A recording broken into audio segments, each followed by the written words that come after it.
Jóvenes, muy buenos días. Por favor, permítame saber si me escuchan. Buenos días, profesor. Sí se le escucha. ¿Qué tal, Luciana? Muchas gracias. Acabo de enviarle las claves de la semana 13, afectividad y emociones, que es el tema que es muy interesante e importante para nuestro examen y que hoy día vamos a desarrollar. Veamos entonces, como siempre, compartiendo con nuestro PPT, después de varios días de, digamos, de descanso, regresamos con unas nuevas emociones. ¿Cuál será el estado afectivo que nos caracteriza a todos? Serán emociones después de esta semana de fiestas, será estado de ánimo. ¿Qué les parece a ustedes? ¿Qué podría ser? Bueno, hoy día vamos a trabajar el tema, vamos a desarrollar el tema de eh, afectividad y emociones. Tenemos entonces que ver que si pudiéramos dividir la psicología en dos partes, o de mitad a una mitad, ¿no? Podríamos encontrar, por un lado, un 50% de lo que puede llamarse los procesos cognitivos. Algunos autores hablan de procesos fríos, o sea, sensación, atención, percepción, memoria, pensamiento, inteligencia, lenguaje, son los procesos cognitivos duros. Pero el ser humano no solamente procesa información, hay otras características psicológicas que tienen que ver con los afectos. La otra parte de la psicología, el otro 50%, y que lo podemos ver en cualquier libro de psicología si lo chequeamos, habría una parte de procesos cognitivos y otra parte de procesos afectivos. Ahí estamos, vamos a ver emociones, ¿no? Sentimientos, entre otros estados afectivos que hoy día vamos a desarrollar. El ser humano, para la gran mayoría de psicólogos, hoy día no solamente es el Homo sapiens, el mono que piensa, el mono que razona, también para muchos es principalmente el mono que se emociona. Incluso algunos psicólogos proponen que el ser humano sería mucho más afectivo procesando información que cognitivo. Vamos a eso entonces. ¿Qué vamos a ver hoy día? Todos hemos escuchado hablar de la depresión. La depresión, efectivamente, técnicamente, es una definición de un trastorno de afectivo o del estado de ánimo, propuesta por la OMS ya en el año pasado. Se estimó que hay un 5% de adultos que padecen depresión, pero la depresión tiene que ver con una alteración, con un problema o trastorno de la afectividad. Para ser más concretos, la emoción que predomina en la depresión es la tristeza. ¿Pero por qué predomina esa emoción? ¿Por qué está en un estado de ánimo constante, de pena, de congoja, si es que no de franca, no, digamos, búsqueda de no hacer nada, de dormir, de aislarse, ya en la depresión que tiene ya mayor profundidad? Es un estado de ánimo, es un trastorno de la afectividad, la depresión. Cuando hay una pérdida, sea física, por algún objeto físico, por ejemplo, para los jóvenes un celular, como vi hace poco a mi sobrino que se le perdió un celular, y más o menos le duró un día y medio o 2 días de estar quejándose de la pérdida, pero las pérdidas de nuestros seres queridos es lo que podría llevarnos a pasar por estados a un nivel de depresión, por ejemplo. Vamos a ver que vamos a dividir los temas de esta semana en la definición de afectividad. Vamos a ver sus funciones y componentes de las emociones. A ver, les hago una pregunta, jóvenes, viendo los 7 puntos de división del tema esta semana. ¿Cómo se debería llamar la semana que vamos a desarrollar? A ver, ¿quién me dice? ¿Cómo debería llamarse? Vienen estos 7 puntos. Primero definimos afectividad, después funciones y componentes de las emociones. Luego vamos a la neurobiología de las emociones, cognición y emoción, expresión de las emociones, clases de emociones, y luego vamos a cerrar con la afectividad y bienestar personal. Como también lo señaló un alumno perpicaz, a ver qué me dice, cómo debería llamarse esta semana o cuál podría ser su segundo nombre. ¿Aló? ¿Quién se anima a decirme? Las Emociones. emociones. Ajá.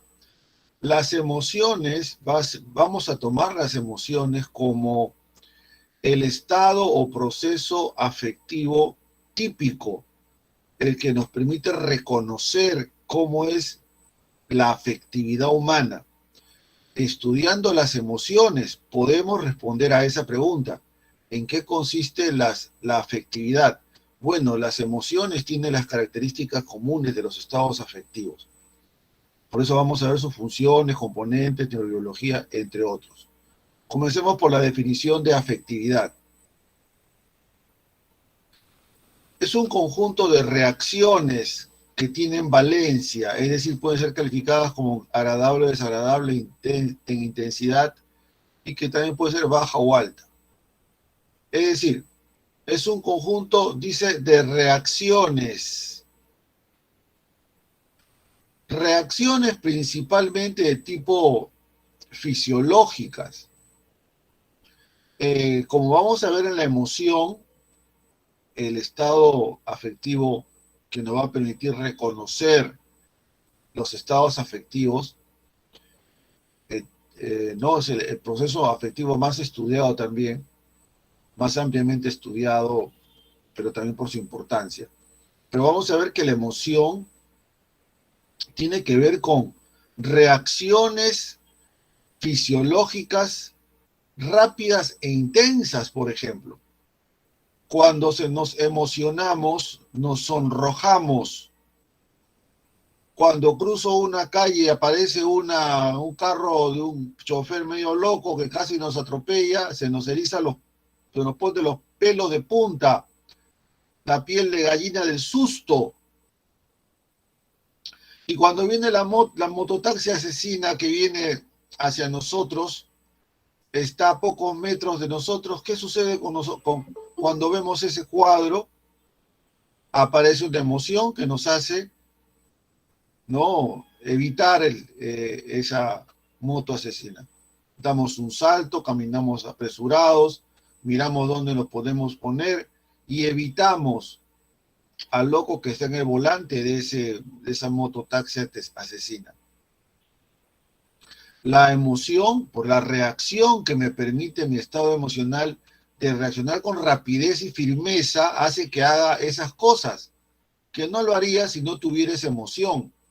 Brincar, evitar, gritar de la emoción.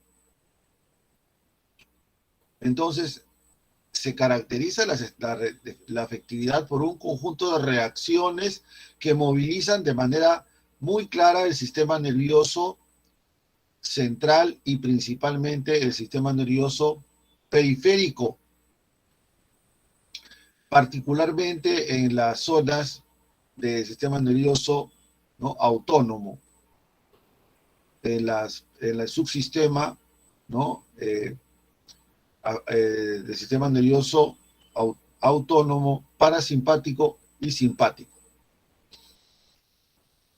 Entonces, un conjunto de reacciones fisiológicas que pueden llegar a ser muy intensas y rápidas, como en el caso de las emociones, y tienen un valor, o sea, cognitivamente nuestro cerebro, nuestra percepción le da un valor, le damos un valor, o sea, vale mucho, es intenso, es débil, me agrada, cuando la ves a ella y viene esa reacción que ocurre en muchos jóvenes, se quedan así pasmados,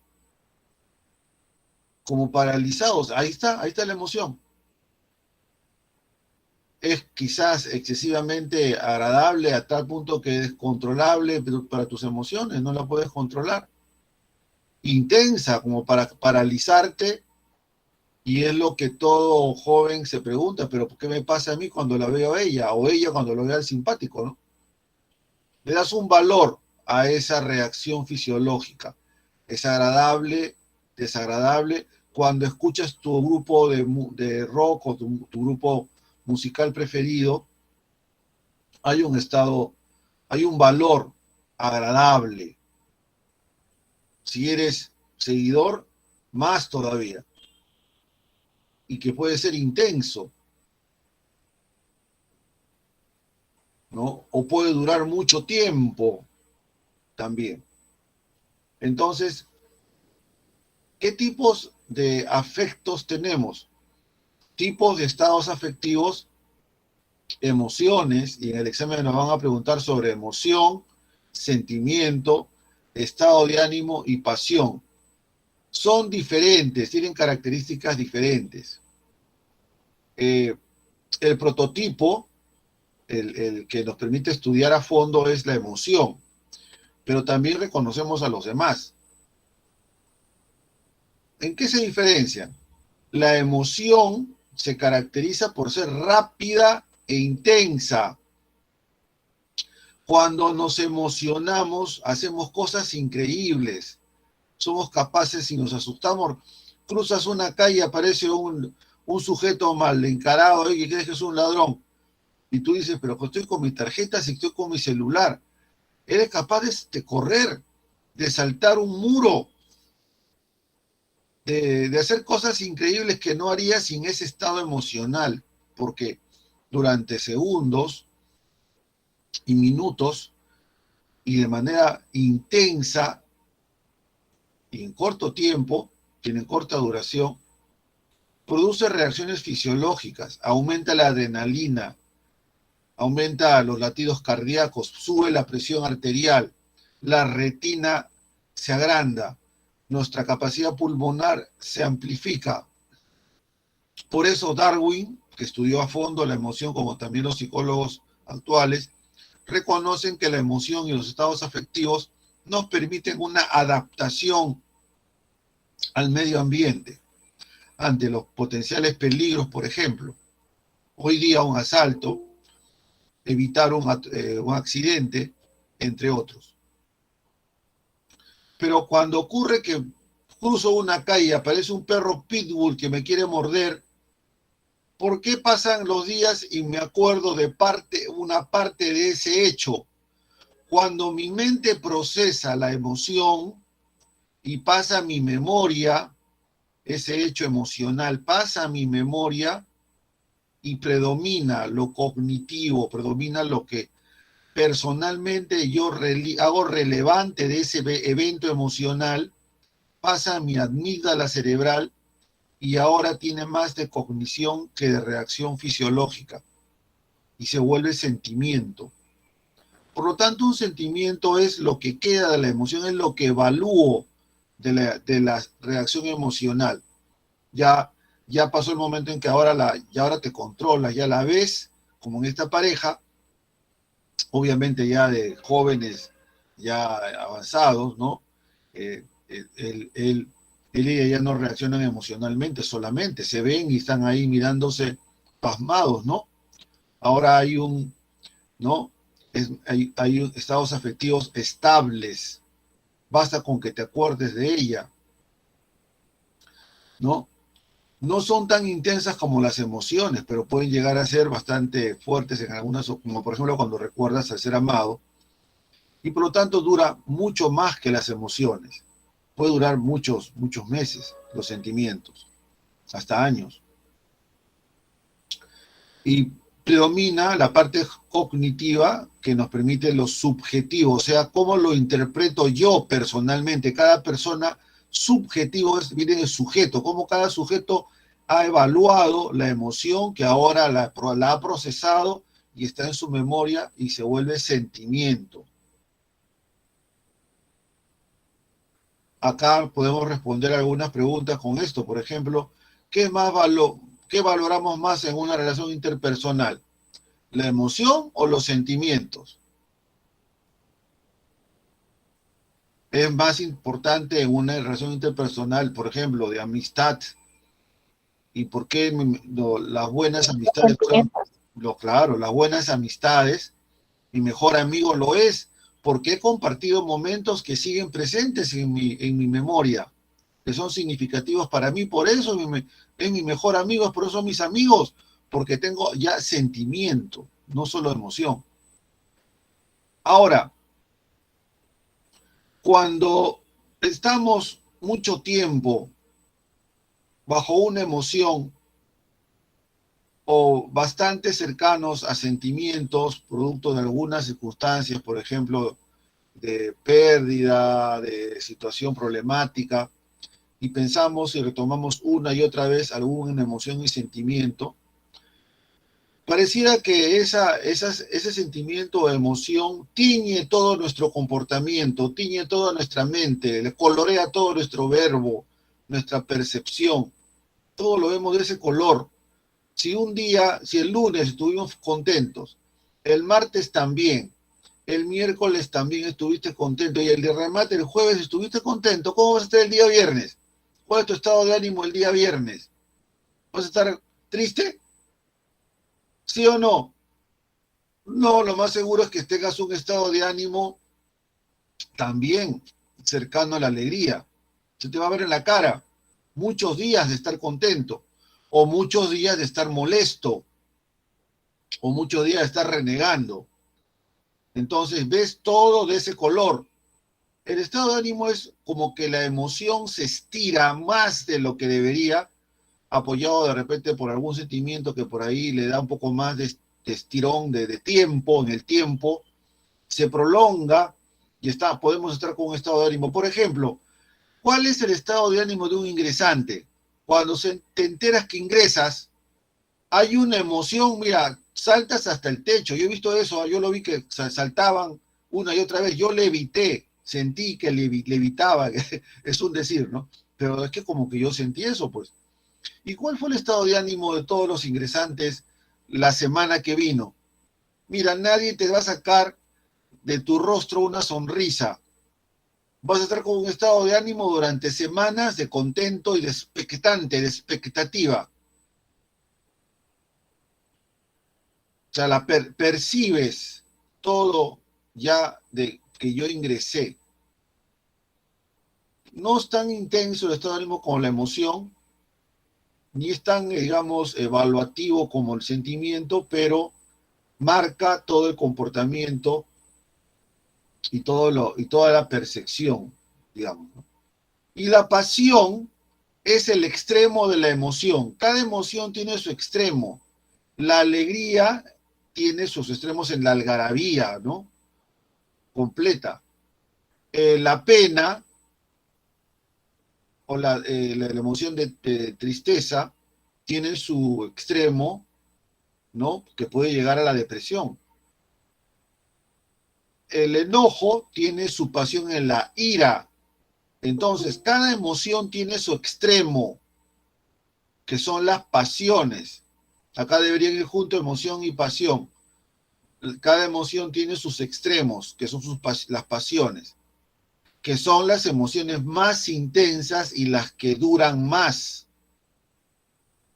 Y dependiendo de las circunstancias, podría acercarse a tener un tiempo relativamente prolongado, que no es común de esperar en una emoción no frecuente. Entonces, y cuando la pasión aparece, es probable que ésta pueda controlar todo nuestro comportamiento. La pasión enceguece, nos volvemos solamente esa emoción. Hacemos cosas increíbles cuando nos apasionamos, ¿no? Entonces, la pasión son muy intensas y tienen mayor duración que las emociones y es su extremo.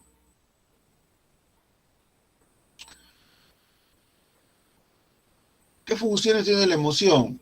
Ya nos imaginamos que nos prepara para la acción, ¿no? Nos permite una adaptación al medio ambiente. En el Homo sapiens, mientras evolucionaba, teníamos que estar, ¿no? los primeros seres humanos tenían que estar prestos a las inclemencias del medio ambiente, de los animales, tenían que estar preparados para la acción, para huir, para defenderse. Hoy día también para evitar una serie de circunstancias que pueden ser dañinas, pero nos preparan para la acción. Es importante. Sin emoción difícilmente podríamos reaccionar como lo hacemos comúnmente ante un peligro o una situación difícil. Y por eso nos permite ir dándole valores diferentes a las circunstancias, momentos que pasamos en nuestra vida. Vamos dándole un valor a cada momento. La reunión familiar, la reunión con alguno de los padres, con los hermanos, le vamos dando a cada circunstancia un contexto emocional. Por eso va a dar forma a nuestro comportamiento futuro. Por eso, ¿quién no tiene, por ejemplo, sentimientos de tener a la familia cerca cuando llega la Navidad? ¿Por qué? ¿Por qué buscas que hasta, no importa, dices tú, no, yo tengo ya mi sobrinito, dice un alumno, no importa, le compro si quiero un muñequito de unos cuantos soles, pero lo tengo que regalar? ¿Por qué te vienen esos sentimientos repentinos, inevitables? Porque le fuimos dando forma con emociones, y ya son hoy día emociones, si es que no más. El hincha del equipo de fútbol, pero también el hincha del grupo de rock o el grupo musical, porque es capaz de hacer cosas increíbles para participar en el concierto o ir al partido, porque ya está en un nivel de pasión, ¿no? Y finalmente, también la interacción social, los gestos nos permiten anticiparnos e interaccionar. El lenguaje no verbal, que pasa inadvertido, pero es fundamental. Las personas interactuamos a través de gestos del rostro y del cuerpo, y ayuda a regular la interacción social. Las emociones son, por lo tanto, importantes. El liderazgo, por ejemplo, el líder tiene que tener formas de percibir el grupo. Por eso es que el líder tiene que sentir como el grupo, sentir emocionalmente como el grupo, ponerse en el lugar de cada uno de sus integrantes. El liderazgo, entonces, que es una forma de interacción social, está mediado fuertemente por las emociones. ¿Qué partes tiene una emoción? Proceso típico de los estados afectivos. Tiene 3 componentes. Ojo, esto es importante para el examen.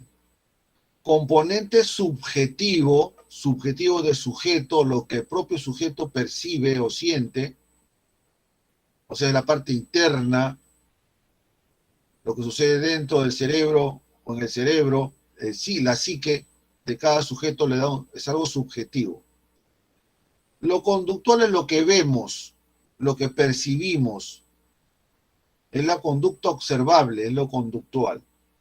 Y lo fisiológico son los mecanismos, son las reacciones fisiológicas, latidos cardíacos, palpitaciones, cuando me asusto, no dicen algunos, siento que se me sale el corazón por la boca, ¿no? O por ejemplo, también adrenalina pura. Hay personas que llegan a hacerse tan tienen incluso una suerte de adicción a las emociones intensas, a la adrenalina. Por eso le dicen ellos deporte de aventura, adrenalina pura. Pero es que buscan esos estados emocionales intensos. Por ejemplo, ¿no? Porque la emoción y los estados afectivos tienen características fisiológicas muy, muy importantes para poderlos diferenciar de otros estados. Entonces, vamos a ver que esos estados fisiológicos se relacionan directamente con la actividad de lo que se va a llamar el sistema límbico o cerebro emocional. Entonces, lo subjetivo es cómo percibo la emoción, cómo percibo el examen. El día que vas a dar tu examen y te preguntan, ¿cómo estás? ¿Qué piensas del examen? Ahí vamos a ver tu subjetividad. Ahora también podrían preguntártelo. ¿O qué piensas sobre tu preparación? Allí habría mucho de subjetivo, no solamente a nivel de conocimiento, sino también de afecto. ¿Qué valor le das emocionalmente, por lo tanto, también a tu preparación? Cuando una persona está contenta, es activa, no está sentada todo el tiempo, en el sentido de que está un poquito hacia adentro de ella misma, ¿no? La tristeza más bien hace que las personas estén, ¿no?, buscando que estar solas, etcétera. Se puede ver la emoción en el comportamiento. Cuando una persona ve a su equipo de fútbol preferido y anota un gol, como el caso de mi sobrino, salta hasta el techo, la cancha que estaba comiendo se cae al piso, ya saltó, ya brincó. ¿Y qué otra oportunidad es eso? Ninguna, solamente cuando su equipo mete el gol. Ahí está la reacción conductual. Pero esa reacción conductual es producto de también internamente hay estados fisiológicos muy, ¿no?, característicos de estos estados afectivos y de las emociones en particular. Y estas reacciones fisiológicas están centradas en áreas del cerebro, particularmente en el sistema límbico, donde se encuentra el hipotálamo, que aunque es muy pequeñito, controla el sistema nervioso autónomo, lo activa o lo desactiva el hipotálamo. Por lo tanto, si hay aumento de mi tensión muscular porque estoy preocupado, es porque ya mi hipotálamo hace rato que dio la señal de tensión y hay más adrenalina en mis torrentes sanguíneos. Y también mi cerebro hace uso de mis recuerdos emocionales a través del hipocampo, recuerdo situaciones emocionales parecidas. Así le voy dando sentido a esa tensión muscular a través también de mis estados similares que tengo almacenados en mi memoria, particularmente almacenados en la amígdala cerebral. La amígdala cerebral es la zona neurológica responsable de los recuerdos emocionales. Es allí donde se almacenan, porque si se daña a la amígdala, perdemos emociones, porque ahí vamos a almacenar nuestras vivencias y recuerdos emocionales, en la amígdala cerebral. Entonces, el sistema límbico, también llamado por lo tanto cerebro emocional, que está aquí al centro de este dibujo, el hipocampo es este color violeta o medio azulado, que gira acá como una especie de dos cuernitos a los lados, sobre el temporal, lo rodea y hacia arriba va, ingresa hacia más al fondo, hacia el sistema límbico. El hipocampo, el hipotálamo, que es pequeñito, que está acá en la parte extrema, y la amígdala cerebral también, que está por acá, ¿no? Acá estaría más o menos la amígdala cerebral. Pero para que se active el sistema límbico y comencemos a darle un sentido a estas reacciones afectivas, es porque previamente hemos percibido algo. Es el córtex prefrontal, es decir, la zona de la corteza cerebral que está debajo de nuestra frente, ahí está la zona frontal. Es esta zona cerebral que contiene o va a procesar lo más complejo de la conducta humana, el pensamiento y la percepción. Si percibimos algo que le damos un valor de agradable o, por ejemplo, de felicidad, pues algo que yo digo, si ingreso soy feliz, ingresas, todo tu sistema límbico se activa en ese sentido, estar contentos. Pero fue porque ¿quién le dio la orden al sistema límbico de que se ponga alegre? Tu lóbulo frontal, tu córtex prefrontal. ¿Quién dio la señal de que lo que ha sucedido es algo terrible, penoso? Tu córtex prefrontal, y activa el sistema límbico. Eso vamos a llamarlo evaluación cognitiva en la emoción, que también va para el examen. Entonces tenemos estas zonas del sistema nervioso central que van a coordinar, dirigir los estados afectivos, particularmente de las emociones, con la amígdala cerebral. Vamos a ver la cognición y emoción, cómo la percepción, el pensamiento y los demás procesos cognitivos se relacionan con la emoción. Hay una relación estrecha. Y hay dos autores que vamos a estudiar hoy día para el examen. Hay dos teorías sobre la relación entre cognición y la emoción. ¿Cómo se relaciona la cognición con la emoción? Hay dos teorías entonces, la teoría de Shatter y la teoría de Lazarus, dos psicólogos importantes en este tema. Ambas teorías de la cognición, de cómo se relaciona la cognición con la emoción, plantean que hay una valoración cognitiva. Las dos proponen. ¿Qué significa esto? Que para que haya una emoción o un estado afectivo, primero tenemos que darle un valor. Es algo bonito, algo desagradable, algo intenso, algo muy leve. Entonces, primero está la valoración cognitiva, que va a generar el estado afectivo, en este caso concreto, el caso de la emoción. Aparece la situación, aparece ella. La ves, te quedas ahí absorto, perplejo. ¿Qué está tu cerebro haciendo? No comprende lo que pasa. ¿Por qué? ¿Por qué te gusta tanto? Valoración cognitiva, que produce emociones. O para ella el simpaticón, ¿no? Lo ve y ¿qué pasa?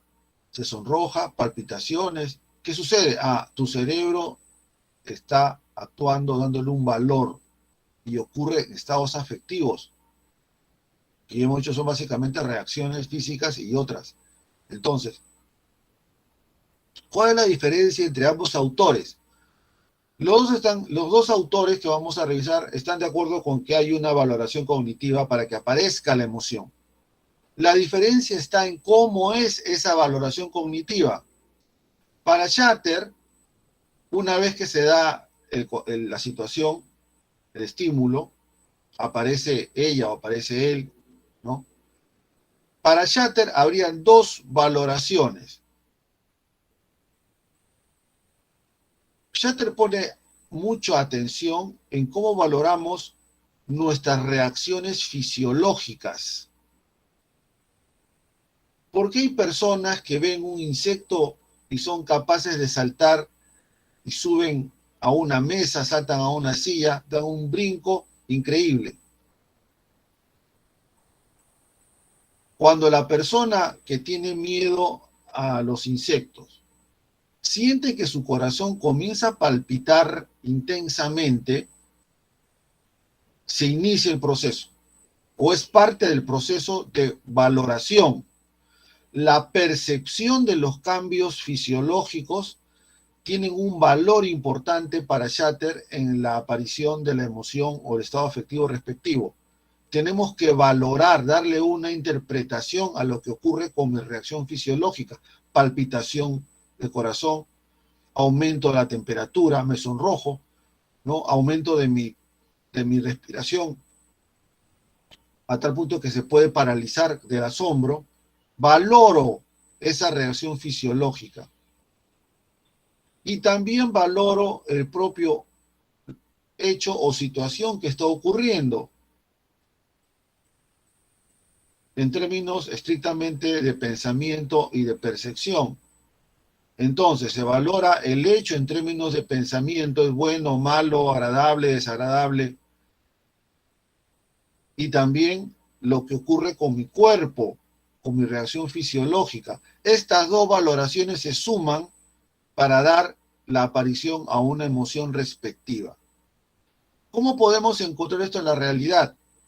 Cuando hay personas que tienen fobias, por ejemplo los insectos, lo que se hace es tomar la teoría de Shatter. Se le enseña a la persona primeramente dibujos y fotos del insecto al que teme tanto. La persona se sonroja, se le salen los ojos de las órbitas. No, señor, es una foto. Ah, ¿verdad? No, dicen, sí, señor, cálmese, relájese. Es un video, señor. Es un video. Ah, de veras, no, tranquilo. Ahora más bien usted cuando vea la foto del insecto o vea el video, señor, relájese, siéntase muy bien. Acomódese en el sofá, a ver, ya traigan una almohada ya. A ver, señor, voy a poner el video del insecto. A ver, lo pongo. A ver, relájese, tranquilo, señor, relájese. El psicólogo le aplica una técnica de relajación. Y luego le muestra un insecto muerto en una caja transparente. Señor, acá hay un insecto. ¡Oye, no, sáquelo de acá! Grita el paciente. No, señor, tranquilo, está muerto. No, ya no me acerco ya, aquí lo voy a dejar. Está lejos de usted. Pero vea, está muerto. Está muerto, sí. Y poco a poco el paciente se acerca y confirma que está muerto el insecto. Ya ve, señor, está muerto. Coja usted la caja, muévala. Sí, está muerto el insecto, ya murió. Sí, señor, ya ve. Cálmese, siéntese. Lo voy a dejar a este lado para que lo siga viendo. Relájese. Entonces, esa persona que valora la reacción fisiológica que le pone con tanto miedo, ahora comienza a percibir lo contrario. Estamos haciendo que valore de forma diferente su reacción fisiológica. Llega un momento en que se le da un insecto de plástico y lo puede agarrar el señor y finalmente va a haber ya otro insecto muerto y lo va a poder agarrar con un guante. Y vamos a ver después que ya habrá acabado su fobia, al menos en gran parte. Se aplicó la teoría de Shatter. Cambiando su valoración fisiológica, cambiamos su reacción emocional. Ya no tiene fobia a los insectos. ¿Qué dice Lazarus? Para Lazarus solamente hay valoración cognitiva. No tiene que ver nada aquí los latidos de corazón ni lo fisiológico, solamente se evalúa cognitivamente. Hay una primera evaluación que llaman primaria y la segunda valoración obviamente secundaria. Las dos evaluaciones, que son una secuencia de otra, llevan a una emoción. Por ejemplo, acá nos dan el ejemplo de conducir el carro por primera vez. Valoración primaria, ¿qué tan difícil es? Evalúo qué tan difícil es. Y la segunda valoración es, ¿puedo con eso? ¿Puedo pasar el examen? La suma de estas dos valoraciones lleva a una emoción. Si la persona evalúa que no puede con el examen, que no sabe qué hacer ni cómo hacer, va a tener problemas durante la clase y durante el examen.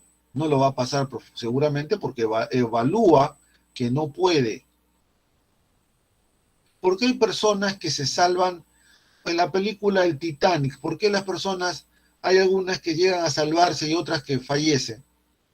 Bueno, las que se salvan evalúan en primer lugar, como tienen experiencia, dicen, se está hundiendo el barco. Por ahí uno que es marinero dice, pero se va a hundir poco a poco, tenemos que ir hacia los lados, y todos van a los lados. Pero en el camino hay algunos que ven que el barco se va quebrando, también ellos dicen, ya, Dios, mundo cruel, y se tiran el barco, porque evalúan que es algo completamente imposible de superar. El que tiene experiencia en marinero o los que son expertos se van a los extremos del barco y allí dicen, puedo con esto, yo puedo salvarme todavía, me voy a agarrar bien, me voy al otro extremo, espero hasta el último momento. Y algunos llegan a superar el evento porque su evaluación secundaria fue, sí puedo sobrevivir. La diferencia está allí, que algunos dijeron, ya no podré. Simplemente se dieron a simplemente lo que ocurriera y perdieron el control de la situación. ¿No? Eso lo dice Lazarus, entonces, evaluación primaria y secundaria. expresiones de las emociones. Darwin, que estudió intensamente, muy ampliamente las emociones, nos plantea que son adaptativas, nos permiten estas adaptarnos al medio ambiente, por lo tanto nos sirven para sobrevivir, para preservar la especie, y tienen una característica universal. Incluso compartimos las emociones básicas con los animales, el miedo o la alegría. ¿Qué perro no mueve la cola o hace señales? ¿Quién no conoce que cuando está contenta su mascota? Porque tiene, ¿no?, una característica universal, las emociones básicas. Incluso no hay mucha diferencia, para Ekman no habría mayor diferencia en la expresión emocional. Todas las culturas, o sea, cuando una persona está contenta, la comisura de los labios está hacia arriba, hacia arriba, hacia arriba, hacia las orejas. Cuando estamos tristes, hacia abajo. En la China, en donde tú quieras, en cualquier parte del Perú, cuando la gente está contenta, sonríe. En cualquier parte del mundo, y cuando algún día lleguemos a la Luna, a habitar la Luna o a Marte, también los seres humanos seguirán sonriendo cuando algo nos hace estar efectivamente alegres. La sonrisa. O la boca curvada hacia abajo cuando estamos tristes. Eso tiene que ver mucho con que compartimos estados emocionales básicos, los seres humanos. Profesor, ¿Sí? ¿podrá volver a repetir el del cuadro verde? Paul Ekman encuentra que los seres humanos reaccionamos emocionalmente de forma similar, independientemente de la cultura. Por eso decía, en cualquier parte del mundo, a ver, en el África, cuando hay una fiesta, la gente ¿cómo está? ¿Qué expresión emocional tiene? En el África, en Alaska, en la China, van a sonreír. La sonrisa es la expresión emocional de sentirnos alegres, independientemente de la cultura. Y eso lo demostró y lo descubre Paul Ekman. Él analiza las reacciones emocionales en diferentes culturas y encuentra que las personas reaccionan de forma similar. Alegría, tristeza, asombro, de forma similar. Y esto lo hace Paul Ekman poniendo en práctica las teorías de Darwin, quien plantea que habría una universalidad de las emociones. Eso lo planteó Darwin, era su hipótesis. ¿Quién la confirma? Paul Ekman, cuando encuentra que en todas las culturas se expresan las emociones de manera similar. Por ejemplo, la alegría. Clases de emociones. Tenemos las emociones básicas y las emociones sociales. Las emociones básicas son innatas, nacemos con las emociones básicas y son universales, como la que propuso tanto Darwin como Ekman. Nacemos con las emociones básicas, incluso las compartimos con los animales. ¿Cuáles son estas? Alegría, ojo, alegría, tristeza, miedo, asco, sorpresa y enojo, 6 emociones básicas. Para los teóricos, la combinación de estas emociones darían otras posibilidades emocionales. Por ejemplo, combina alegría con sorpresa. Para algunos teóricos sería parte del amor, alegría con sorpresa. Pero ya eso es partiendo de las 6 emociones básicas. Ojo, esto sí tenemos que memorizarlo para el examen. Pero hay emociones que aprendemos socialmente, que vendrían a ser los sentimientos, ¿no? Las emociones sociales o las emociones que aprendemos en sociedad son, por ejemplo, celos, vergüenza, culpa, orgullo, envidia y otros. A ver, repitamos. Las emociones básicas que nacemos con ellas porque son innatas, ¿no? van a generar las mismas reacciones y expresiones faciales, por ejemplo. Cuando tenemos asco a algo, cualquier persona que tiene esa misma emoción de asco hace exactamente lo mismo. Arruga el rostro, la boca la retuerce y hace gestos de desagrado. Todos tenemos la emoción de asco, incluso los animales. O la sorpresa, se nos salen los ojos de las órbitas. Estiramos la cara del asombro, sorpresa. Eso lo tenemos todos en el mundo. El ser humano comparte estas emociones básicas. Igual el enojo, cuando nos molestamos, el enojo es fuerte, las personas te enseñan los dientes, cierran los puños, se está enojando. Ahora, en las emociones sociales, que son más complejas, los celos, por ejemplo, ocurre cuando creemos que estamos compitiendo o nos podrían quitar algo que deseamos o queremos mucho. La vergüenza es cuando creemos que no cumplimos un valor que es importante para mi persona. Cuando lo incumplo, siento vergüenza a nivel individual. Y cuando lo inculpo, pero eso implica a otros, a mi familia, por ejemplo, tengo culpa. El orgullo, ¿no? Es sentir que lo he tenido un gran logro y comparativamente lo hago mucho mejor que otros que también tienen un rendimiento importante. El orgullo es lo que tienes cuando ingresas a San Marcos. Pero después te das cuenta de que el orgullo no te sirve de mucho cuando tienes que comenzar a probar los cursos y a matricularte en diferentes turnos, si es que es así. La envidia, hay envidias, por ejemplo, que cuando sentimos que otras personas tienen cosas que nosotros no tenemos, ¿no? Podría aparecer un sentimiento de envidia. Afectividad y bienestar personal, tiene que ver acá la inteligencia emocional. Las emociones, ¿podemos regularlas? Bueno, es relativo decirlo.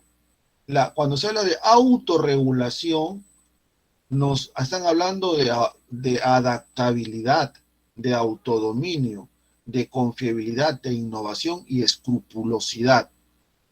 Es decir, a la emoción podemos hacer estos 5 aspectos nos permiten de alguna manera hablar de una suerte de autorregulación. Por ejemplo, paso de un trabajo a otro, o en la universidad me cambian de salón repentinamente, tengo que adaptarme. Cuando has ingresado al centro pre, tienes que adaptarte a las clases. Bueno, esa capacidad de adaptación tiene que ver mucho con cómo regulas tus emociones. No puedes hacer que desaparezcan o que no aparezcan las emociones, pero sí puedes adaptarte mejor con ellas a las circunstancias. Eso sí marca la diferencia entre las personas, emocionalmente hablando. Me adapto mejor, otras no se adaptan y tienen dificultades. Autodominio, ¿no? La persona estuvo bajo consulta médica por sobrepeso. Después de pasar por meses de tratamiento, ahora frente al postre dice, no, ya no quiero sentirme mal. Ahora prefiero la fruta. Y en ese contexto domina. Hubo una experiencia, aprendizajes previos que lo llevan a un autodominio. No quiere decir que no tenga la sensación de querer comerse el postre, pero ahora elige, ahora digamos que mejoró en su capacidad de elegir. No es que desapareció la emoción, mejoró su capacidad de elegir. La confiabilidad es cuando vemos que a los demás son personas confiables. Tenemos esa condición, los seres humanos podemos hacernos percibir como confiables o no muy confiables. Cuando tú eliges un candidato o tu representante del salón o de tu barrio, cuando lo ves confiable. Innovar es que las emociones acompañen comportamientos individuales y de grupo que sean innovadores, creativos y desarrolles productos, por ejemplo, nuevos en una empresa. Y escrupuloso es el que logra, por ejemplo, tener un mejor control de su tiempo, organiza mejor su tiempo y es escrupuloso. Y no solamente lo organiza, se lo ve que organiza y los demás lo ven como un sujeto ordenado y escrupuloso. Y eso lo podemos encontrar en la autorregulación emocional. Bueno, hasta acá, ¿alguna pregunta? Voy a pasar al salón. ¿Alguna pregunta, jóvenes? Profesor, ¿pudiera volver a repetir el concepto de confiabilidad? Ya, un instante. Acá tengo que ver un anuncio que me están enviando ahorita. Un instante, a ver. Ya. Muy bien, vamos a ver el tema de esto tiene que ver con la inteligencia emocional.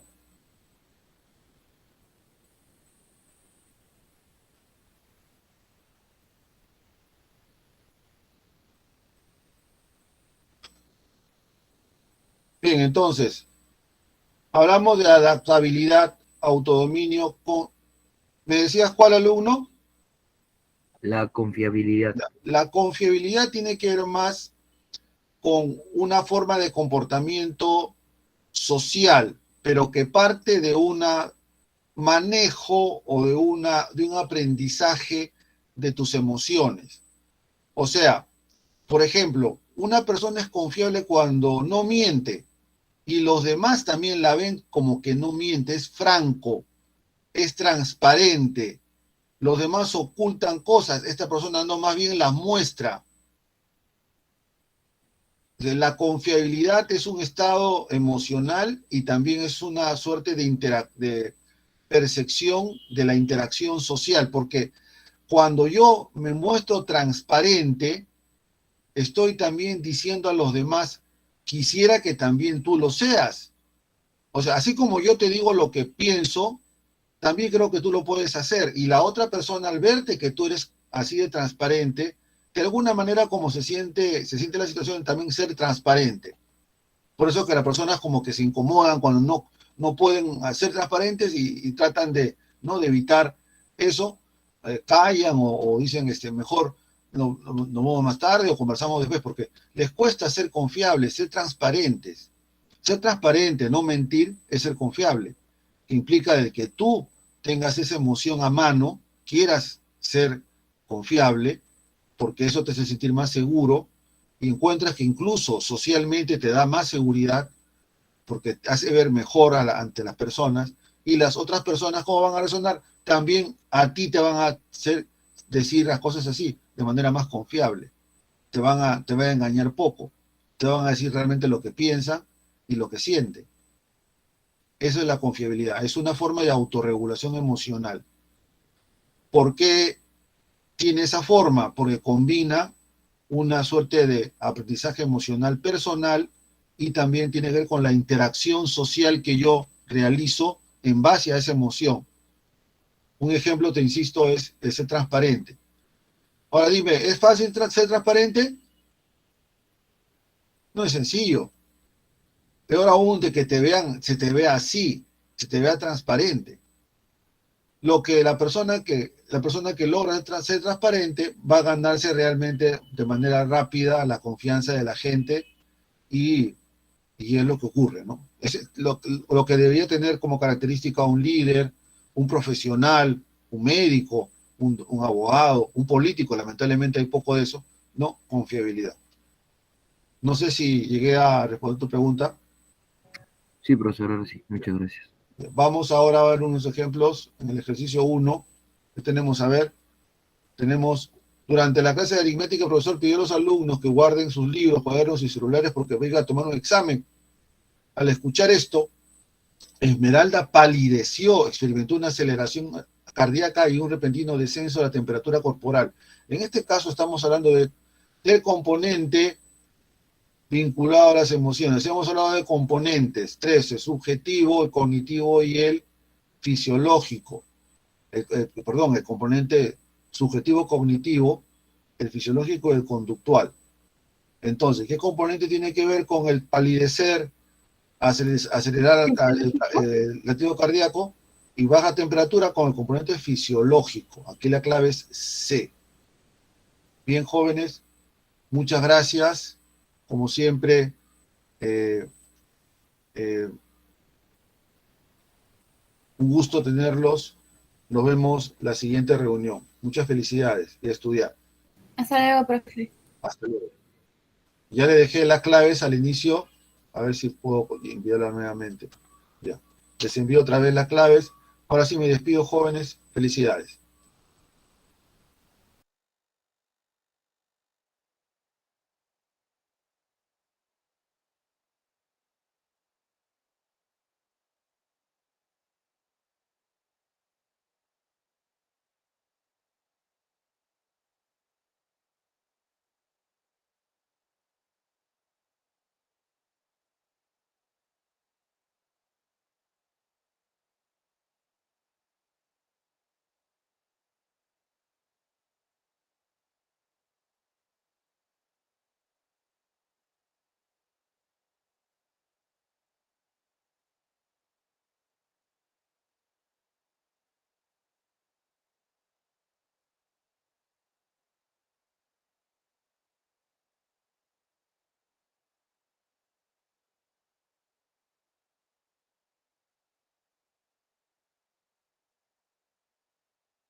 Buenos días, muy buenos días con todos, jóvenes.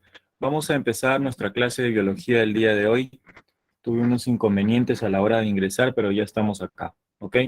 ¿Me confirmas, por favor, si se ve la presentación y si se me oye, sí? Por favor. Buenos días, profesor. Sí se le escucha y sí se ve. Ok, muchas gracias. Bien, el día de hoy estamos entrando ya a la semana 13 del curso de biología y vamos a hablar acerca de el origen de la vida y el proceso de evolución, ¿ok? Ten en cuenta que en este tema es importante pues realizar las lecturas debidas de las teorías que te preguntan, porque lo que te preguntan aquí es básicamente los nombres de las teorías evolutivas, los autores de las teorías y el fundamento de la teoría, ¿no? Aparte de los procesos de las pruebas de la evolución, ¿ok? Vamos a comenzar entonces con las positivas. Bien. El hombre siempre se ha preguntado por qué existen una gran cantidad de seres vivos sobre el planeta, y a su vez una gran biodiversidad, porque son muchos y también son variados. Hay diferentes especies de plantas, animales, bacterias, hongos, etcétera, etcétera. Y también el hombre se ha preguntado cómo es que han venido o cómo se originaron estos organismos en nuestro planeta, en nuestro planeta.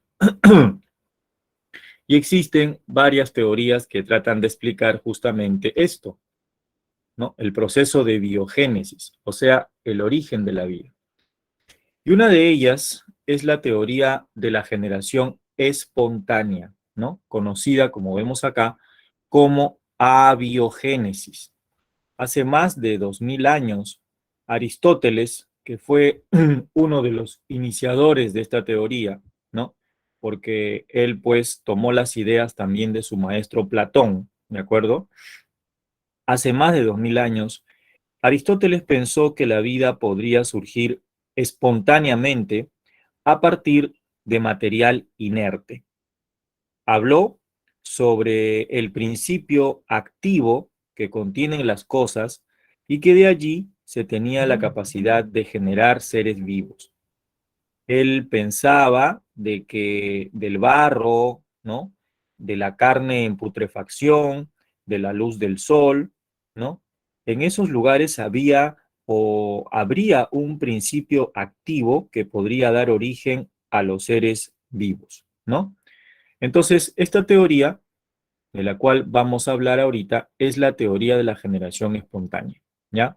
Propuesta básicamente por Platón y por Aristóteles, sobre todo Aristóteles, ¿ya? Aquí, ¿qué cosa fundamenta la teoría? La teoría manifiesta de que la vida surge de la materia inanimada, de la materia inerte, ¿no? O de sustancias en putrefacción, ¿de acuerdo? La vida surge de la materia inerte. Pero aquí también hay una idea de que esa materia inerte, por ejemplo, el agua, el suelo, el aire, contiene un principio vital que ellos llamaron entelequia, ¿de acuerdo? Entelequia, ¿ya? Y la entelequia, ¿no? Para ellos era algo sobrenatural, ¿no? Un poder divino que estaba presente en el aire, en el agua, en el suelo, ¿no? Y que daba justamente origen a un ser vivo, ¿no? Vamos a poner acá el nombre en el chat. Me está yendo la imagen acá del chat, no sé por qué. Bueno, el nombre es entonces entelequia, ¿ya? Acá me sale esta imagen que no se va.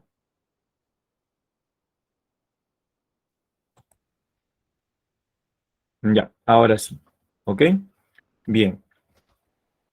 Bueno, estas ideas perduraron durante muchísimos años. Los hombres continuaron creyendo esto, ¿no? Inclusive estas ideas se estuvieron extendiendo durante el siglo XIII, por ejemplo. que la gente pensaba de que los gansos, ¿no? Y los carneros eran originados, pues, de los árboles, por ejemplo, ¿no? Los cocodrilos surgían de troncos, ¿no? Descomponiéndose en agua, ¿no? Mucha gente pensaba así, ¿ya? Inclusive, ¿no? Un médico belga, conocido como Van Helmont, ¿no? En el siglo XVII, ¿no? Más o menos por acá, llegó a escribir una receta para producir ratones en 21 días a partir de una camisa con sudor y granos de trigo, ¿no? El principio activo ahí en la camisa sudada era justamente el sudor humano, ¿no? Y él decía que a partir de ahí, ¿no? Podrían surgir seres vivos como ratones, ¿no? ¿De acuerdo? Eso pues era el pensamiento, ¿no? Espontaneísta. Inclusive, otro personaje conocido como John Needham colocó en unos frascos unos caldos de cultivo, ¿no? Y los dejó a la intemperie. Luego sacó una muestra del caldo y observó al microscopio y encontró bacterias. Y decía que las bacterias o los microorganismos provenían justamente de los caldos, que eran la materia inerte. Ese fue John Needham, ¿no? Pero con el correr del tiempo, las ideas aristotélicas y espontaneístas comenzaron a cambiar, ¿no? Aparece, por ejemplo, este señor que hace este experimento con las moscas, que se llamó Francisco Redi. Aparece también este señor que hace el experimento con los caldos, llamado Lázaro Spallanzani. Y aparece otro señor, otro personaje muy conocido por la microbiología, que fue Louis Pasteur. Te cuento rápidamente lo que hicieron estos tres personajes, ¿ya? Porque estos tres personajes se opusieron a esta teoría, a la teoría de la generación espontánea. Por ejemplo, Lázaro Spallanzani, ¿no? Colocó en ciertos frascos, ¿no? Acá tenemos unos matraces, caldos de cultivo, y los sometió al calor, los calentó, ¿ok? Estos frascos de cultivo calentados los tapó en comparación con otros que no estaban tapados. Y después de cierto tiempo, regresó y comenzó a ver si es que existían microorganismos. De los frascos que estaban tapados, ¿no? No existía ningún microorganismo, ¿no? Pero en cambio, en los frascos que estaban destapados sí había microorganismos. En este caso, él decía de que los microorganismos o bacterias no provienen directamente de los caldos, ¿de acuerdo? No hay generación espontánea. Pero los seguidores de la teoría de la generación espontánea le decían, tú cuando tapaste los frascos no dejaste entrar el aire, y el aire es una entelequia, es un principio vital que da origen a las bacterias. Por lo tanto, no es aceptable tu exposición o tu experimento. Inclusive, ¿no? En el siglo XVII también, ¿no? O a mediados del siglo XVII, teníamos justamente pues el experimento de Francesco Redi. Redi colocó en un grupo de frascos, ¿no? Trozos de carne destapados, y en otro grupo de frascos trozos de carne tapados, ¿no? Los frascos estaban tapados con una gasa. Al cabo de ciertos días, ¿no? Aparecieron gusanos y moscas en la carne que se encontraba dentro de los frascos destapados. Y no así fue, ¿no? No resultando así en los frascos que estaban tapados. Los frascos que estaban tapados conteniendo la carne no contenían gusanos, ¿no? Las moscas estaban por afuera del frasco, pero en la carne no habían gusanos. Y se pensaba, según los espontaneístas, que de la carne putrefactada salían gusanos. Pero para Redi no era así. Redi decía de que los gusanos provienen de las moscas, ¿no? O sea, un ser vivo proviene de otro, ¿no? Y que no existía generación espontánea de la carne, ¿no? O a partir de la carne para generar gusanos y moscas.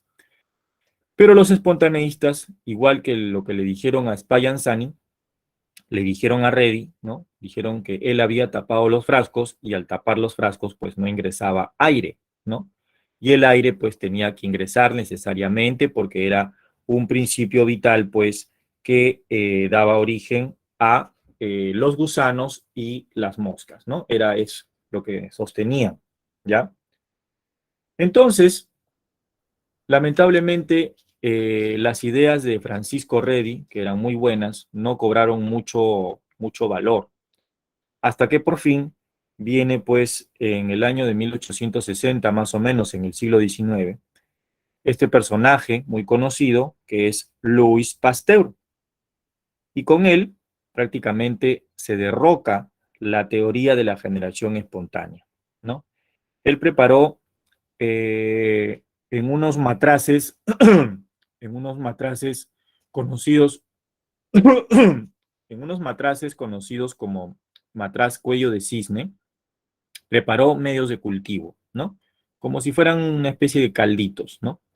Él colocó en estos matraces, en los matraces cuellos de cisne, ¿no? Estos caldos, estos medios de cultivo. Acá, por ejemplo, tenemos un matraz, ¿no? Tipo cuello de cisne. Le llaman así porque el pico del matraz está doblado en forma de una S, ¿no? Además, este matraz tenía una particularidad, ¿no? Aparte del pico, ¿no? No estaba tapado, ¿no? El matraz dejaba ingresar el aire, ¿no? A través del pico. Entonces, lo que hizo Pasteur fue llevar al proceso de esterilización, o sea, calentar, ¿no? Llevar a ebullición estos matraces conteniendo los caldos. Y después de que el calor esterilice el frasco, ¿no? El frasco caliente lo deja enfriar y las bacterias que están en el ambiente ingresarían por el frasco a través del pico, ¿no? Que no está tapado, y se quedarían atrapadas en esa zona que es el cuello del matraz. Y ya no contaminarían el caldo de cultivo, ¿no? De esta manera, cuando él saca una muestra de aquí, no hay ningún microorganismo y no existe generación espontánea, a pesar que el aire está ingresando. De esta manera, entonces, él demuestra de que no hay generación espontánea de bacterias a partir de los caldos. Pero si se rompe el frasco queda descubierto y las bacterias ingresan a contaminar el caldo. Si es que hubiesen bacterias dentro del caldo, sería por contaminación, no sería por generación espontánea. ¿Ok? Entonces, aquí se comprueban dos cosas. Aunque el líquido fue hervido, los microorganismos que entraban no hacían contacto con el líquido, se quedaban en el pico del matraz. Y en segundo lugar, el aire entraba normalmente, no se excluyó el principio activo, ¿no? A eso voy cuando explico esta parte del experimento de Pasteur. Entonces, como entraba el aire y aún así no existían microorganismos o seres vivos, esta teoría cayó y prácticamente pues las ideas comenzaron a cambiar en torno a la generación espontánea. ¿De acuerdo? ¿Ya? Entonces, esta es una primera teoría que trata de explicar el origen de la vida, la teoría de la generación espontánea, sostenida por Aristóteles y conocida como abiogénesis. Los opositores son estos tres señores de acá, pero con él, con Pasteur, fue que cobró más auge el rechazo a la teoría de la generación espontánea. ¿Ya? Bien. Ahora, con respecto a esta diapositiva, quiero aprovechar en responder la primera pregunta que tienes en tu cuestionario, ¿ya? Ahí fíjate, por favor, la primera pregunta de tu cuestionario. Dice así: durante el siglo XVII, la idea del surgimiento de ratones y gorgojos a partir del trigo, en presencia de ropa sucia, expresa un pensamiento relacionado con la teoría acerca del origen de la vida, dice. Entonces, esta pregunta está sencilla, ¿no? ¿Cuál sería la respuesta de la número 1? La respuesta sería entonces la teoría de la abiogénesis, ¿no? Entonces vamos a colocar la respuesta de la 1, sería la alternativa C, de una vez, ¿de acuerdo? Muy bien. Ahora, continuamos con la siguiente diapositiva. Esta diapositiva nos muestra la segunda teoría que trata de explicar el origen de la vida. Es conocida como la teoría cosmogónica, cosmozoica, ¿no? Y en el libro aquí de la de la institución es llamada también teoría de la panspermia. Muchos le dicen también la teoría del origen extraterrestre. Esta teoría fue propuesta por este señor, Svante Arrhenius, ¿no? Más o menos en el siglo XX, a inicios del siglo XX, en 1908, ¿no? Y los argumentos de la teoría son los siguientes. Se piensa que los primeros organismos que poblaron nuestro planeta llegaron, ¿no? Provenientes del espacio exterior a través de meteoritos, de cuerpos estelares. Llegaron a nuestro planeta. Y llegaron bajo la forma de esporas bacterianas. O sea, los primeros organismos que probablemente poblaron nuestro planeta fueron bacterias, pero llegaron bajo la forma de esporas. Actualmente, sabemos que las bacterias, muchas de las bacterias que existen, producen esporas. Las esporas son estructuras que le dan resistencia a los microorganismos, a los ambientes adversos. Esta teoría que manifiesta esto, ¿no? Dice justamente que la espora de la bacteria le otorgó resistencia para poder hacer frente a ese ambiente en el cual se encontraba, ¿no? Dentro de un meteorito. Y también poder sobrevivir ingresando al planeta Tierra. Cuando llegaron al planeta Tierra, estas bacterias se comenzaron a reproducir porque encontraron las condiciones necesarias de vida para reproducirse y expandirse. De ahí el nombre de panspermia, que significa expansión de la semilla, ¿no? En este caso, la semilla era la bacteria que llegó al planeta y comenzó a reproducirse expandiéndose, ¿no? Una de las pruebas que demuestra esta teoría que probablemente sea cierta es el hecho de que se han encontrado restos de materia orgánica en meteoritos, ¿de acuerdo? ¿Ok? Pero otros se oponen a esta teoría con ciertos argumentos, ¿no? Los cuales dicen de que el espacio, pues, no permite la supervivencia de la vida.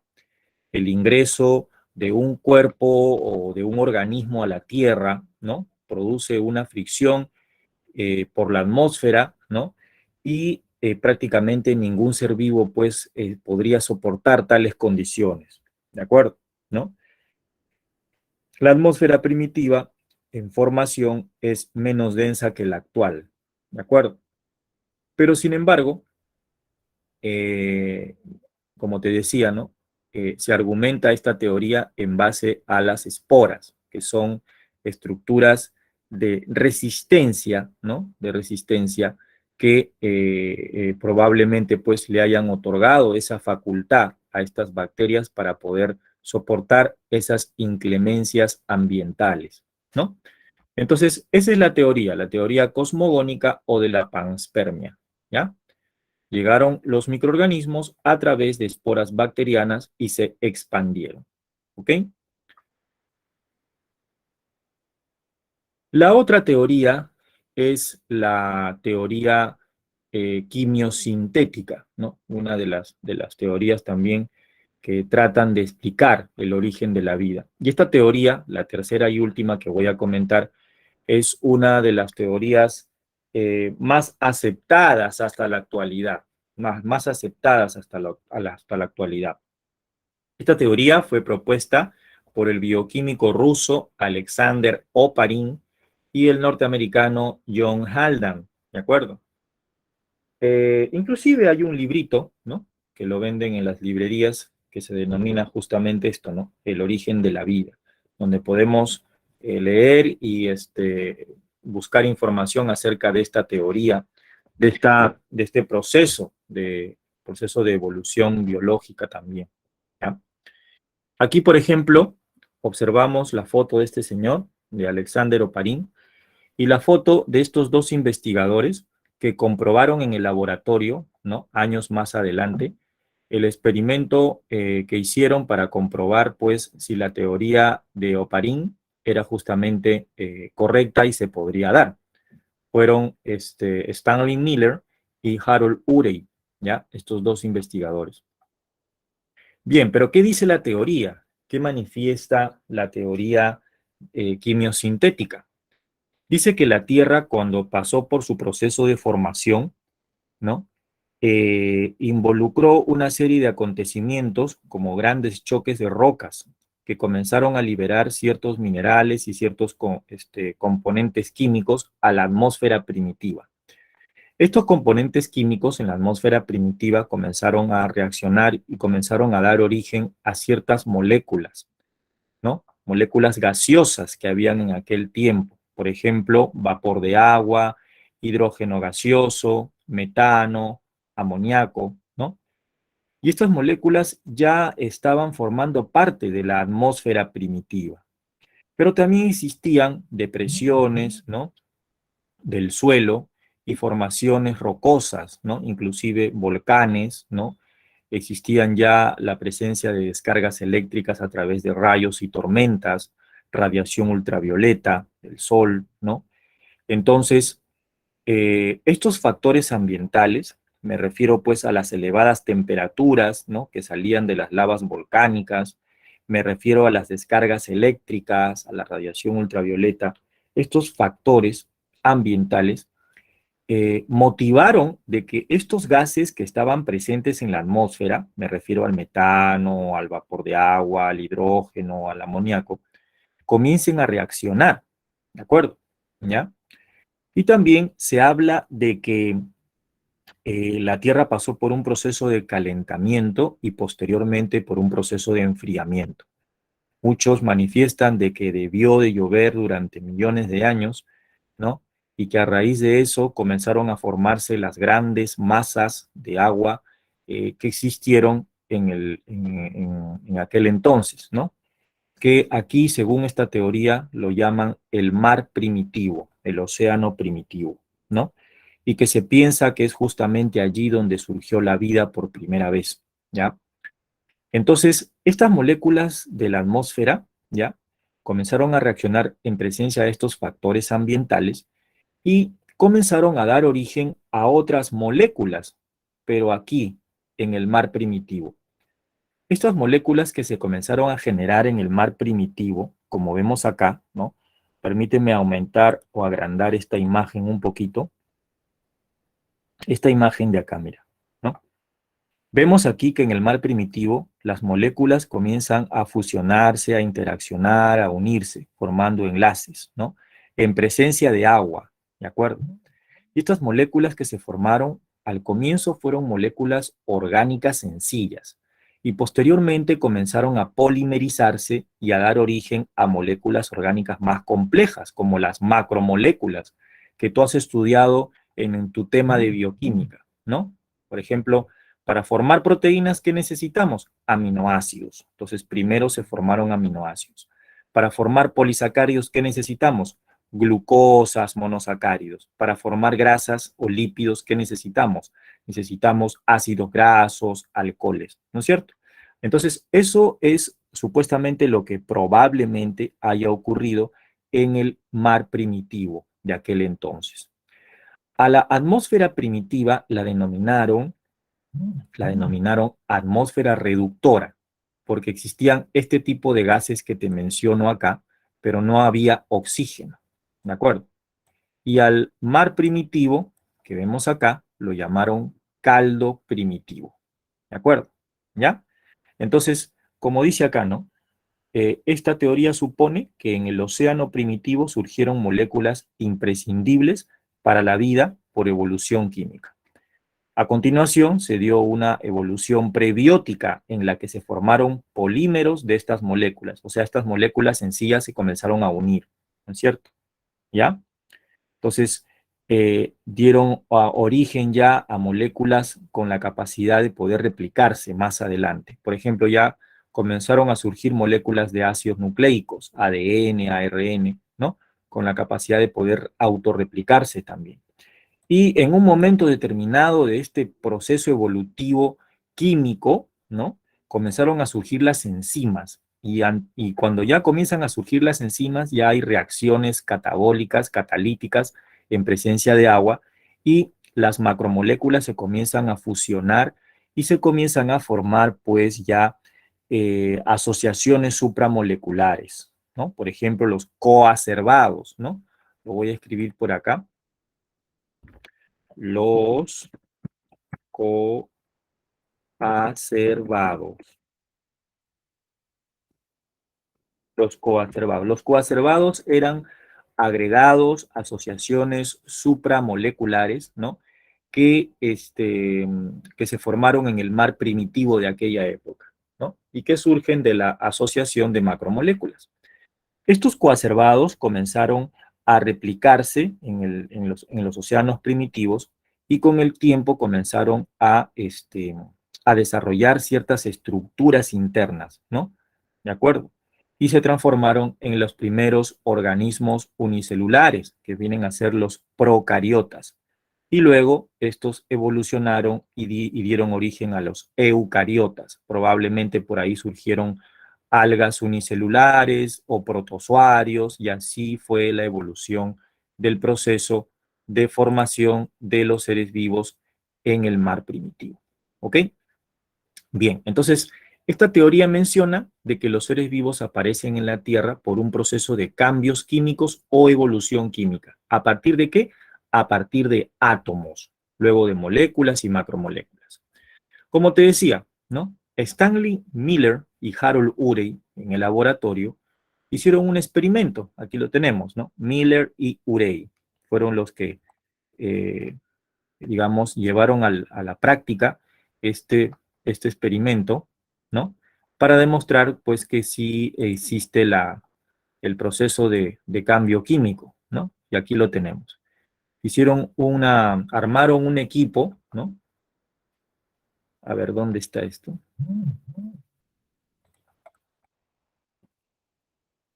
Ahí está. Armaron un equipo donde, pues, construyeron un balón, ¿no? Un balón al cual colocaron los gases, ¿no? Que existían en aquel entonces, como el vapor de agua, el metano, el amoníaco, el hidrógeno, ¿no? Y ese balón estaba conectado, pues, a una manguerita, la cual estaba conectada a su vez a una fuente de agua, ¿no? Acá tenemos un balón con una cantidad de agua determinada que está sometido al calor. Acá, por ejemplo, podemos colocar un mechero y podemos hacer hervir este líquido, y el vapor de este líquido va a ir por acá, ¿no es cierto? ¿Ya? Y va a ascender hacia acá, ¿de acuerdo? Y aquí, ¿no? En presencia de esta chispa eléctrica, ¿no? Porque este balón está conectado con electrodos, ¿no? Para generar una descarga eléctrica y hacer que estas moléculas o gases que están acá reaccionen. Quiere decir que estos gases que están aquí van a reaccionar en presencia de descargas eléctricas y elevadas temperaturas, ¿no? Como se pensaba que existía en la Tierra en ese entonces. Y en este caso, el resultado, ¿no? Lo vamos a tener por acá, ¿no? Tomando la muestra respectiva, aquí debería ir un matraz o un recipiente pequeño para colectar justamente, pues, lo que queremos, ¿no? Entonces, tengo el balón acá, este recipiente, conteniendo estos gases que simulan los gases que existían en aquel entonces. Este balón lo conecto con un par de electrodos para transferir descarga eléctrica, ¿de acuerdo? Para simular las condiciones ambientales de aquel entonces. Y este balón de acá, que tiene líquido, lo caliento, lo hago hervir, y el vapor pasa por acá. Por aquí es, no por acá. Pasa por acá, ¿no? Y llega a este nivel, ¿no? Y se produce la reacción, ¿no? Entonces, las altas temperaturas, las descargas eléctricas y la presencia de estos gases, ¿no?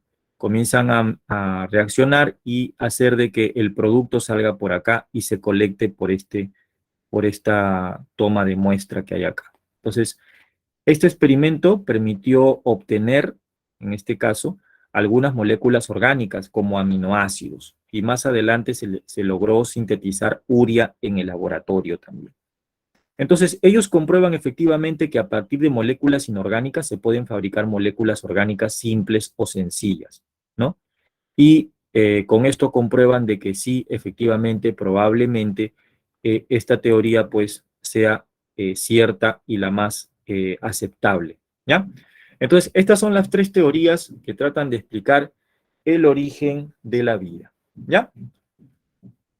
Con respecto a esto, quiero aprovechar de una vez para poder responder la pregunta de tu, en este caso, la pregunta 4, si no me equivoco, ¿no? Hay una pregunta acá sobre la teoría de que estamos hablando, ¿no? Justamente la pregunta 4. Dice, existe una teoría que explica la evolución molecular en el mar primitivo.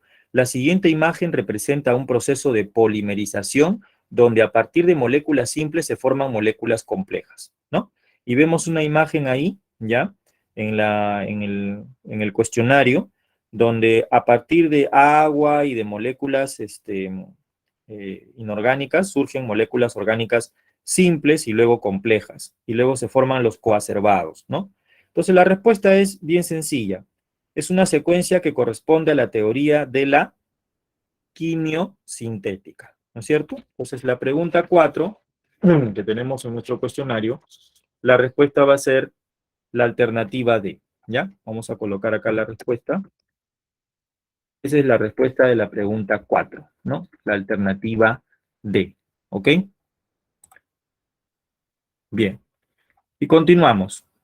No sé si hasta ahí tienes alguna pregunta o alguna duda o algo que mencionar de repente, rápidamente. ¿Está todo claro?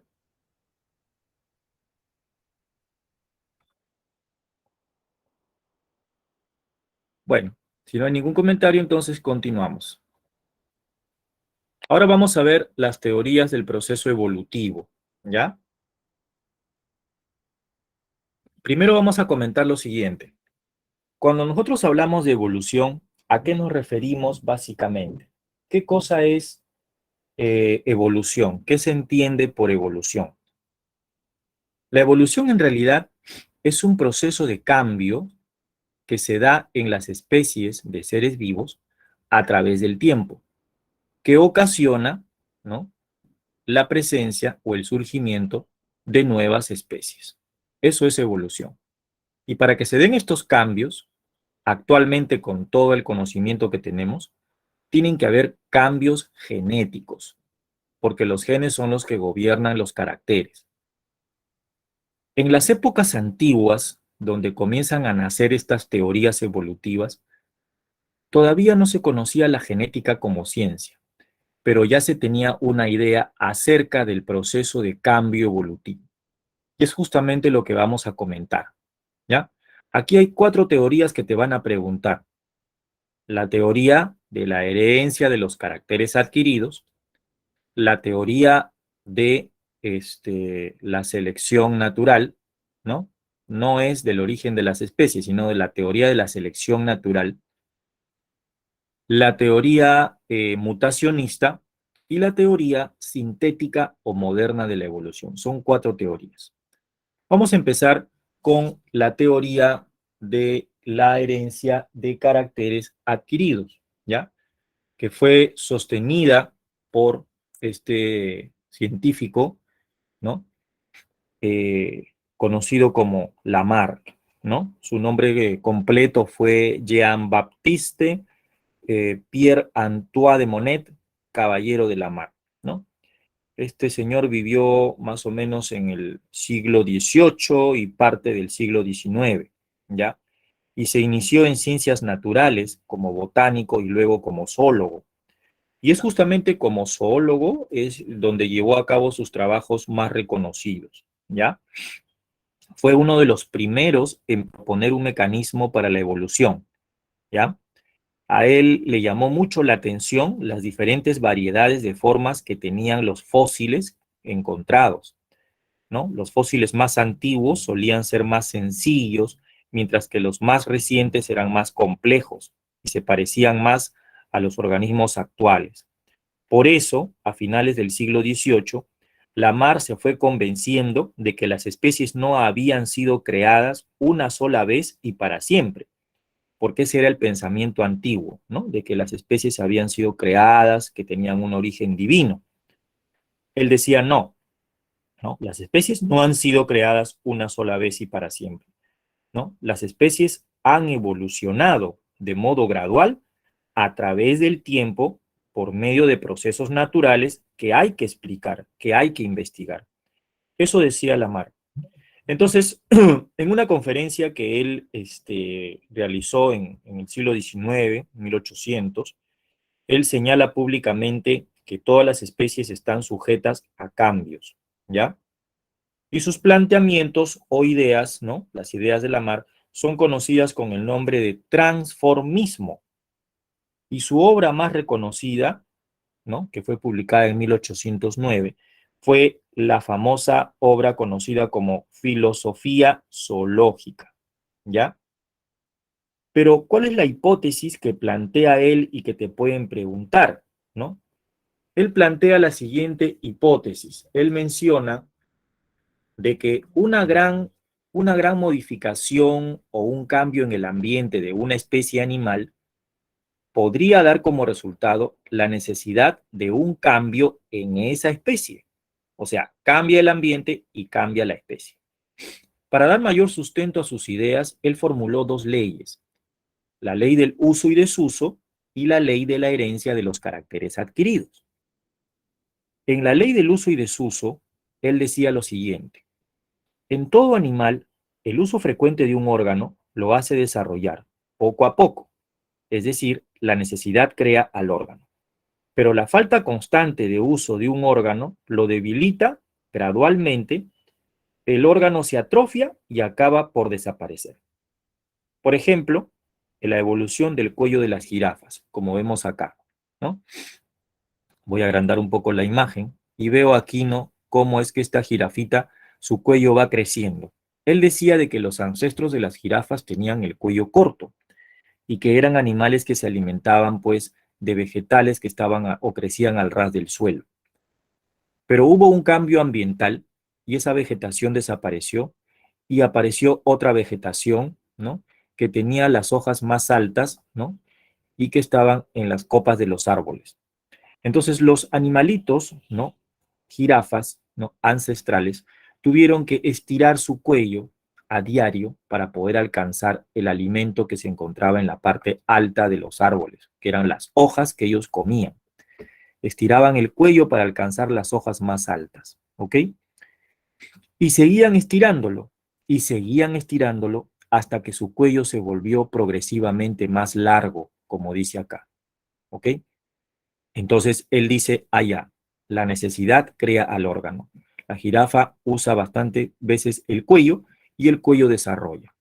Entonces, eso es un ejemplo de la ley del uso y desuso. En este caso, del uso, ¿no es cierto? ¿Ya? ¿Ok? Porque si yo quiero aplicar la ley del desuso, diría, por ejemplo, ¿no? Vamos a suponer, en el caso, por ejemplo, de los topos, ¿no? Los ancestros de los topos actuales tenían su visión normal y cuando cambiaron de ambiente o hubo una modificación, ellos comenzaron a cavar galerías en el suelo y su vista se fue atrofiando con el tiempo, ¿no? En este caso sería un ejemplo del desuso, ¿no? La visión de los topos atrofiada sería un ejemplo del desuso y la evolución del cuello de la jirafa sería un ejemplo del uso, ¿ya? Por si acaso. Bien. Y, profe, ¿y la ley de la herencia de los caracteres adquiridos qué decía? Que cualquier animal puede o tiene la capacidad de transmitir a sus descendientes aquellos caracteres o aquellos rasgos que adquirió durante su vida. Es decir, los descendientes sean aquellos caracteres o aquellos rasgos desarrollados por el uso o podrían heredar también los rasgos atrofiados por el desuso. ¿Ok?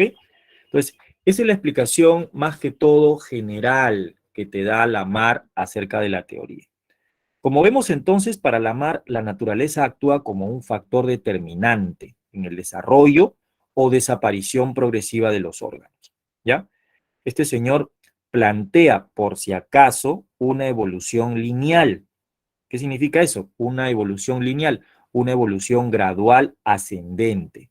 Es decir, los organismos evolucionan necesariamente a través del tiempo, yendo de las formas más simples a las formas más complejas. ¿De acuerdo? Bien, eso es en cuanto a la teoría de Lamarck. Pero después viene más adelante una de las teorías pues más reconocidas, ¿no? Que fue la teoría de la selección natural, propuesta por Charles Darwin, Charles Robert Darwin, y también otro investigador que se conoce con el nombre de Alfred Russel Wallace. Los dos tienen su crédito en esta famosa teoría de la selección natural.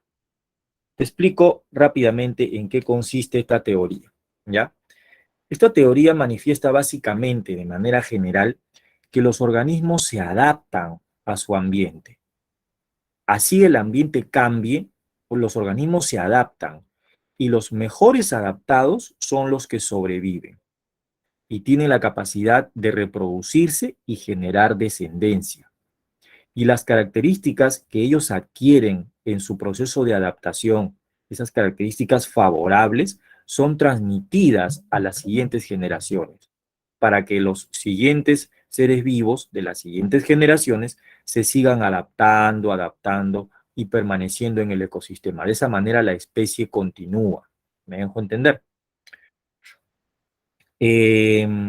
Bueno, en este caso, ¿no? Charles Darwin es considerado el fundador de la teoría moderna de la evolución, porque más adelante aparece otro investigador que se llama Theodosius Dosomsky, que apoya las ideas de Darwin, ¿ya?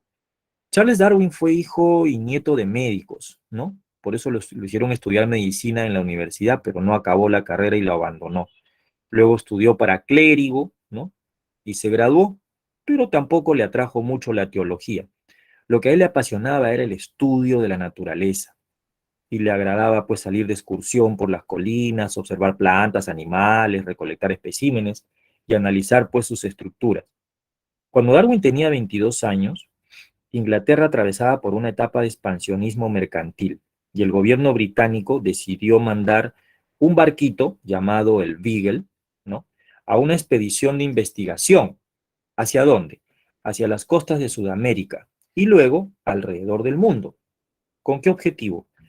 El objetivo era hacer un levantamiento de mapas, ¿no? En las costas de América del Sur. O sea, conocer nuevos territorios, ¿de acuerdo? Ese era el objetivo del viaje, ¿ya? Y era común en dichas expediciones que se llevara a una persona que conozca de la naturaleza. En ese tiempo no se le decía biólogo, se le decía naturalista. ¿Para qué? Para que pueda observar y recolectar muestras biológicas, ¿no? Que se encontraban en la ruta.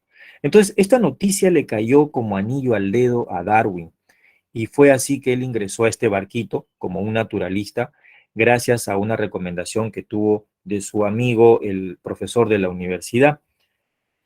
Y así el Beagle, el barquito, zarpó hacia Sudamérica e hizo varias escalas a lo largo de la costa y ahí se comenzó a observar una diversidad enorme de especies de plantas, animales, y él comparó esta diversidad con las plantas y animales que él ya había visto en Europa, ¿no?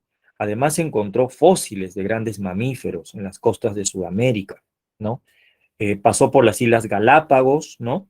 Y encontró una serie de tortugas grandes y animalitos o aves, que son estas de acá, conocidos como los pinzones, que son pájaros pequeños. Él notó, por ejemplo, que en dos islas diferentes habían diferencias en cuanto a la morfología de estos animales.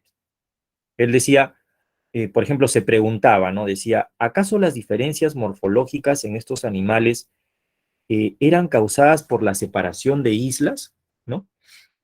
En pocas palabras, Darwin durante los 5 años que duró su viaje le llamó la atención tres cosas: los diferentes lugares que tenía la Tierra, ¿no? Los fósiles que encontró y la diversidad de especies que había en esos lugares. Porque esta diversidad tenían características comunes con las especies de Europa, ¿no? Cuando Darwin ya regresó de su viaje, se dedicó a escribir todo lo que él había descubierto en su viaje y a reunir mayor información. ¿De acuerdo? ¿Ya? Entonces, aquí lo que hay que mencionar son algunos postulados de esta teoría de la selección natural. ¿De acuerdo? ¿Ya? Es importante mencionar algunos postulados. ¿Cuáles fueron los postulados de la teoría de la selección natural que también fue sostenida por Wallace, ¿no? Bueno, si comparamos a Wallace también con Darwin, podemos mencionar que Wallace, a diferencia de Darwin, fue hijo de una familia pobre y humilde, pero con esfuerzo y trabajo llegó a explorar algunos territorios de América del Sur y otros como Indonesia, Singapur, Nueva Guinea, ¿no?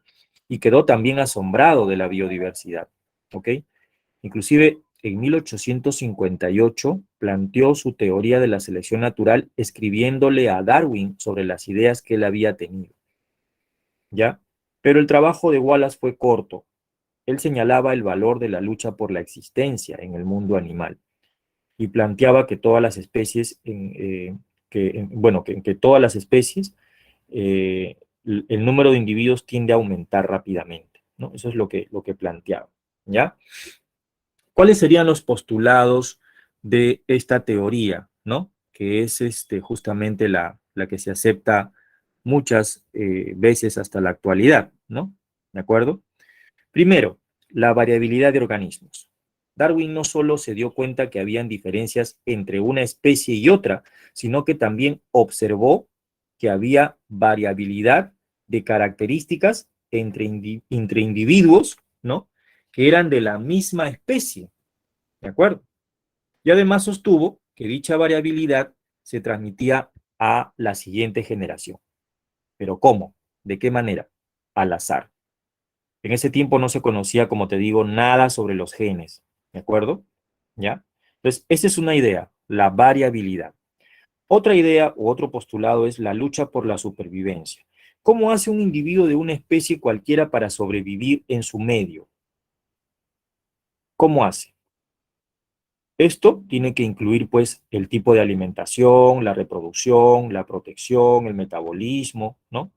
La lucha por la supervivencia está relacionado, decía él, con el aumento constante del número de individuos de una población, ¿ya? Darwin decía, por ejemplo, que debido a la cantidad grande de individuos que nacen, no todos tienen la posibilidad de reproducirse, ¿no? O de llegar a la madurez sexual. Por lo tanto, las poblaciones se mantienen relativamente constantes. Estas ideas las extrajo de Robert Malthus, que hablaba sobre la población humana, ¿no? A mayor cantidad de población, escasea el alimento, decía Malthus. Y estas ideas las sacó Darwin de Malthus. Existen tres formas fundamentales de luchar por sobrevivir, o sea, de la lucha por la supervivencia. Entre especies, entre individuos de la misma especie y por las condiciones desfavorables. Por ejemplo, inundaciones, tormentas, ¿no? Sequía, etcétera, etcétera. ¿Ya? Entonces, ese es el otro postulado, que es la lucha por la supervivencia. El otro postulado es la selección natural. La selección natural, ¿qué cosa es? Es básicamente la consecuencia, quiero ver la hora, me parece que ya me estoy pasando un minuto. Bien, vamos a continuar porque son las 9:50, tengo que respetar la hora del receso, ¿no? Vamos a continuar después del receso, ¿ok?